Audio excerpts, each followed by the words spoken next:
तर तुम्ही सगळेजण आय होप तुम्ही सगळेजण ठीकच असतील. तर इथे बघू शकतात 6:30 वाजलेले आहेत आणि माझे मिस्टर आलेले आहेत कामावरून. तरी संध्याकाळचं रुटीन आहे गुरुवारचं. तर इथे बघू शकतात बाळ झोपलंय आणि आता मी तुम्हाला माझं रुटीन शेअर करणार आहे. तर नक्कीच व्हिडिओ पूर्ण बघा. तर इथे मिस्टर आले होते कामावरून. तर त्यांनी येताना आणलेली मिरची, पनीर आणलेलं शुक्रवारी बनवण्यासाठी, संध्याकाळी पेर्स आणलेले आणि टमॅटो आणलेले. बाकी उरल्या सुरल्या भाज्या आम्ही गेल्यावरती आणणार जाणार आहे आम्ही मार्केटमध्ये. आणि त्याच्यामुळे मी सगळं फ्रीजमध्ये ठेवून दिलं. आणि ते बघू शकतात ती उठली की तिकडून आली डायरेक्ट किचनमध्ये. तिचे पप्पा होते तिच्यापाशी, पण ते बघत होते ती कुठे जाते ती.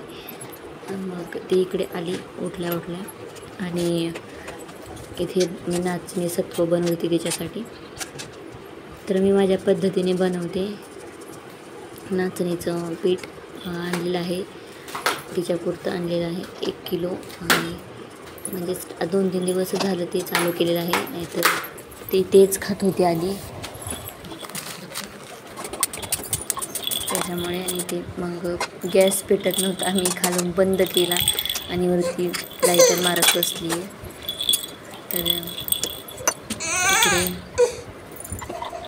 तर इथे तूप टाकलं भांड्यामध्ये पहिलं.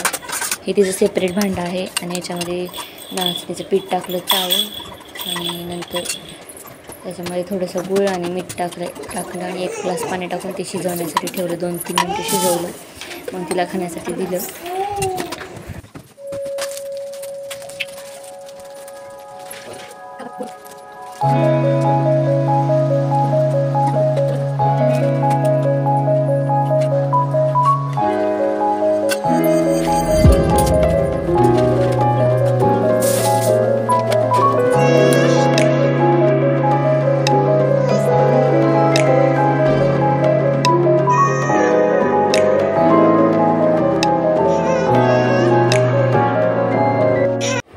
तरी त्या अंड्याची चटणी बनवायची होती म्हणून मी कांदे काढून ठेवत होते. ते कांदे मला ठेवायचे आहेत काढून, पण ते पिशवी प्लास्टिकची शोधते मी, सापडत नाही आहे. त्याच्यामुळे मी ठेवले नाहीत अजून, तसेच ठेवले. तर अंड्याची चटणी बनवते आहे. फक्त अंड्याची चटणी बनवली आणि मी जिरा राईस फ्राय केला, म्हणजे राईसला जिरा टाकून फ्राय केलं आणि मग तेच खाल्लं. डाळ होती, तिखट डाळ होती आणि मिठाची डाळ होती, सगळं काही होतं. त्याच्यामुळे मग बनवलं नाही. चपात्या होत्या माझ्याकडून सकाळी जास्त झालेल्या, मग फेकून नाही देत आम्ही, वाया घालवणं चांगलं नाही, त्याच्यामुळे खातो. तर ब्लॉग कंटिन्यू करत जावा.